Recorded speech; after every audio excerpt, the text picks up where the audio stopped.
નમસ્કાર દર્શક મિત્રો, તો સ્વાગત છે તમારું વીપી કોમેડીના એક નવા વિડીયોની અંદર। તો આજે આપણે વાત કરીશું કે અમીર, ગરીબ અને મિડલ ક્લાસ માણસ કઈ રીતે તમે કઈ શ્રેણીમાં આવો છો।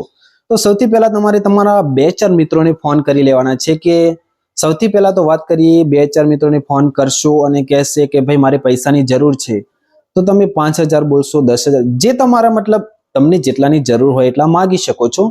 પરંતુ સામેથી જવાબ કેવો આવે છે એ નક્કી કરશે કે તમે અમીર છો, ગરીબ છો કે પછી મિડલ ક્લાસ છો। તો સૌથી પહેલા જવાબ એવો આવી રહ્યો છે કે કેટલા પૈસા જોઈએ છે। 5000 જોઈતા હોય ને જો તમારા ફોનમાં એમ કે હું 10000 નાખી દઉં છું, તો સમજી લેવાનું કે તમે અમીર, જી હા, પૈસાવાળા વ્યક્તિમાં આવી રહ્યા છો। પછી સામેથી એવો જવાબ આવે કે મોકલું છું થોડી વારમાં, કાં તો એવો જવાબ આવે કે મારી જોડે તો નથી પણ બીજા કોઈ જોડેથી લઈને આપું, અને તમને પૈસા મળી જાય તો સમજી લેવાનું કે તમે મિડલ ક્લાસમાં આવી રહ્યા છો। પરંતુ વાત આવે છે હવે, જી હા, તમે કઈ કેટેગરીમાં આવો છો એ। તો હવે ત્રીજા ફોનમાં એવું થાય કે તમે કોલ કર્યો હોય એ તમારો ફોન જ ના ઉપાડે, અને બીજો સામેથી જવાબ એવો આવે કે હું જ તને ફોન કરવાનો હતો, મારે જ પૈસાની જરૂર હતી।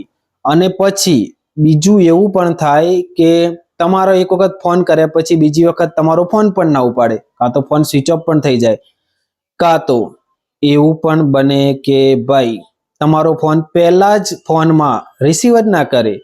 તો મતલબ સમજી લેવાનું કે તમે લોકોએ એટલા બધા પૈસા બધા જોડેથી લઈ લીધા છે કે તમે ગરીબની શ્રેણીમાં જ આવવાના છો। જેમ કે હું, જી હા, હું પણ એમાં જ આવું છું। તો તમારા પૈસા કેટલા લેવાના બાકી હોય એ બધા ફોન ના કરતા મહેરબાની કરીને, કારણ કે પૈસા અત્યારે મારી જોડે નથી। અને હા, કેટલા લોકો છે જેમને પૈસા બધા જોડેથી લીધા છે અને ફોન પણ રિસીવ નથી કરતા, કમેન્ટ કરવાનું ના ભૂલતા। તો તમે કઈ શ્રેણીમાં આવો છો કમેન્ટ જરૂર કરજો। તો મળીશું આવા જ વિડીયો સાથે આગલા વિડીયોમાં।